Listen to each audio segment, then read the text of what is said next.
प्रिय दोस्तों, जय मसीह की। आइए परमेश्वर के पवित्र वचन में जाते हैं। और पवित्र वचन में इस प्रकार से लिखा है, दूसरा शमूएल और उसका 24 अध्याय और उसके कुछ पदों को हम देखते आ रहे हैं प्रियो। और आज फिर हम 14 पद को देखेंगे। और 14 पद से ऊपरले पद में हम इस प्रकार से देखते हैं कि 3 विपत्तियों को परमेश्वर ने दाऊद के सामने रखा गाद के द्वारा। गाद ने दाऊद को बताया कि 3 विपत्तियां परमेश्वर तुझे दिखाता है, उनमें से तुझे एक को चुनना है। और आगे लिखा है कि जब वो कहता है, जब उसे समझ में नहीं आता कि वो एक बात जरूर कहता है कि दाऊद से उसने कहा, मैं बड़े संकट में हूं, मैं बड़े संकट में हूं। ऐसा लिखा है, हम यहोवा के हाथ में पड़े। ऐसा लिखा है कि हम यहोवा के हाथ में पड़े। दाऊद ने कहा, मुझे सोचने समझने की अब शक्ति नहीं है और मैं समझ नहीं पा रहा हूं कि मैं अब क्या करूं। उसने कहा कि मैं बड़े संकट में हूं। और जब ये 3 विपत्तियों का जिक्र उसने सुना, 3 विपत्तियां उसके सामने रखी गई, तब उसने कहा कि हम यहोवा के हाथ में पड़े। और जब यहां पर लिखा है कि क्योंकि उसकी दया बड़ी है, परंतु मनुष्य के हाथ में मैं नहीं पड़ूंगा।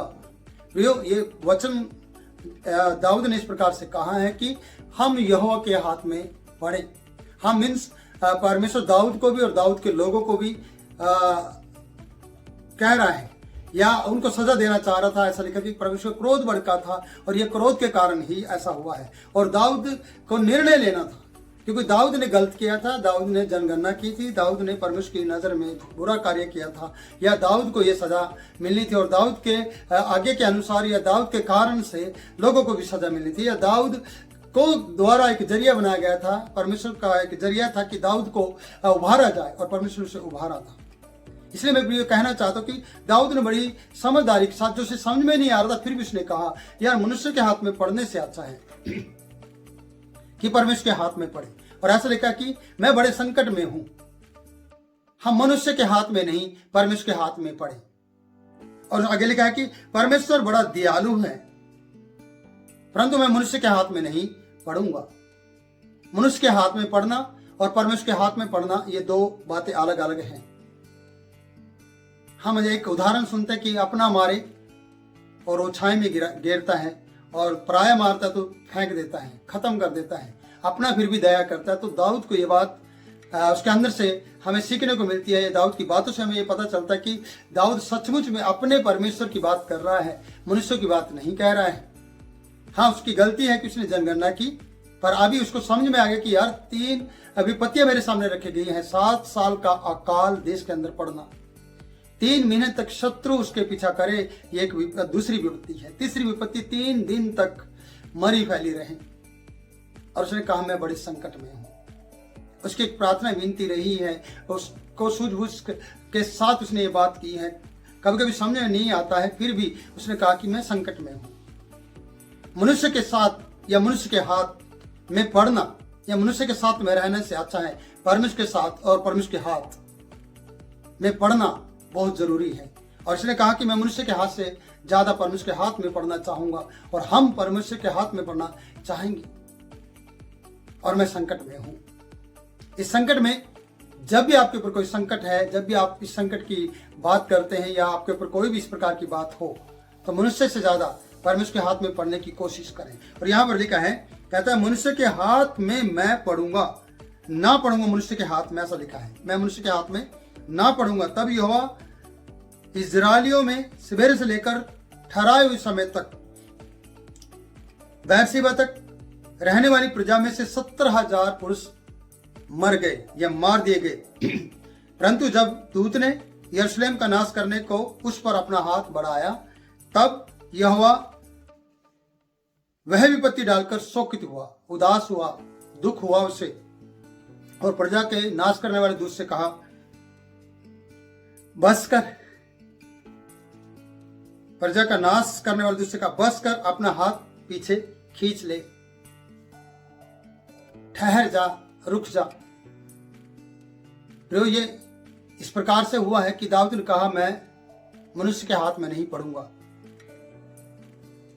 वो सोचता 3 महीने तक शत्रु पीछा करेंगे, मैं छुप जाऊंगा, मैं भाग जाऊंगा, और मैं कहीं ठहर जाऊंगा और किसी को दिखाई नहीं दूंगा और मैं बच जाऊंगा।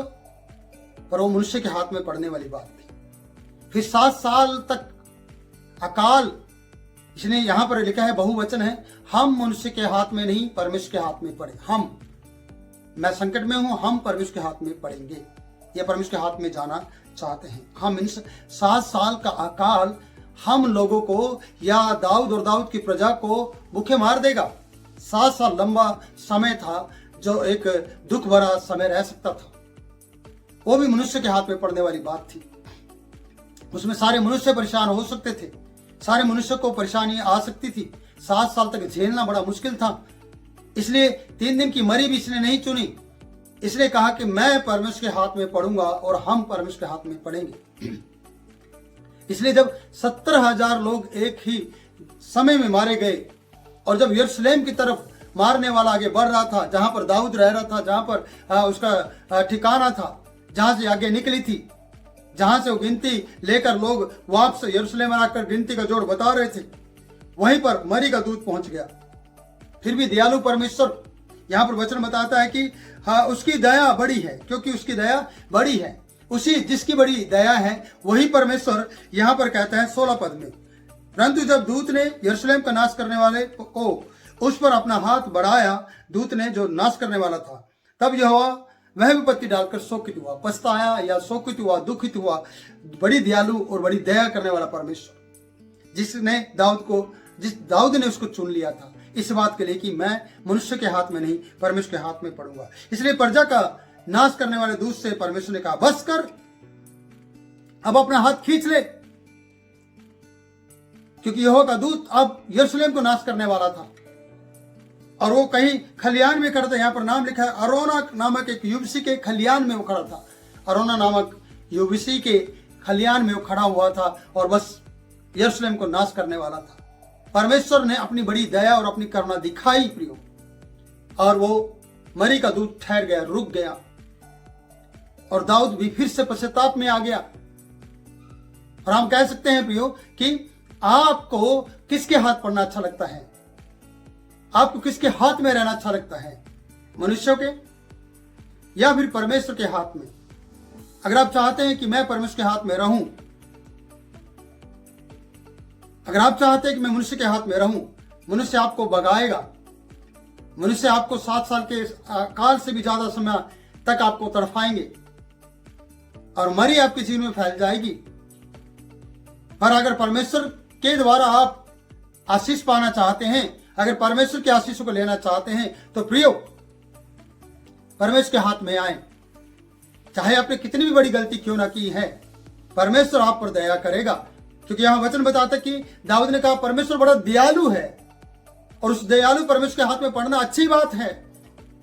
गलती होती है, पाप होते हैं, गुनाह होते हैं, पर परमेश्वर के हाथ में पड़ने पर वो सजा के साथ साथ आप पर दया भी करेगा और आपको बचा लेगा। वचन बताता है कि धर्मी अगर 7 बार गिरे तो 7 बार खड़ा हो जाएगा, अगर दुष्ट 1 बार गिरे तो फिर खड़ा नहीं हो सकता।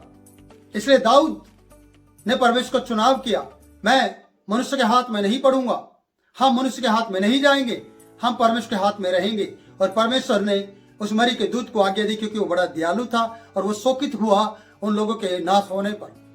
उस दयालु परमेश्वर ने इस प्रकार दिखाया कि मरी के दूत से कहा, बस कर, ठहर जा, अपना हाथ खींच ले, लोगों को तंग मत कर, लोगों को मत मार, बहुत हो गया।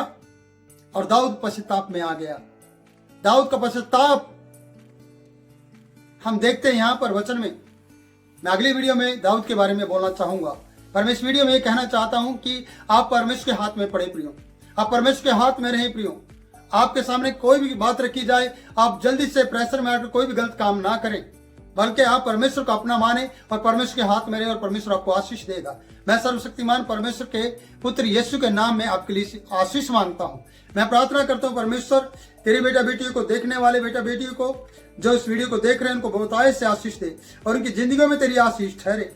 और परमेश्वर तेरे वचन में दाऊद ने इस प्रकार से कहा है, परमेश्वर बड़ा दयालु है और उस दयालु परमेश्वर के हाथ में इन्हें पढ़ने दे, और ये दयालु परमेश्वर का हाथ इनके ओर बढ़े और इन्हें आशीषित करे और उनकी जिंदगी में कार्य करे। मैं तेरे पवित्र हाथों में तेरी बेटा बेटी को सौंपता हूँ, तेरे बरकत दे, तू उनकी जिंदगी में काम कर। तेरे हाथों में देते हुए प्रार्थना उद्धारकर्ता यीशु के नाम से मांगते हैं, आमीन। परमेश्वर आप लोगों को आशीष दे। आप हमारे इस चैनल को सब्सक्राइब करें, इस वीडियो को शेयर करें और ज़्यादा से ज़्यादा लाइक करें और कमेंट लिखें परमेश्वर की महिमा के लिए। हम वीडियो बनाते हैं आपके लिए ताकि आप आत्मिक जीवन में बढ़ सके। प्रभु आप लोगों को आशीष दे।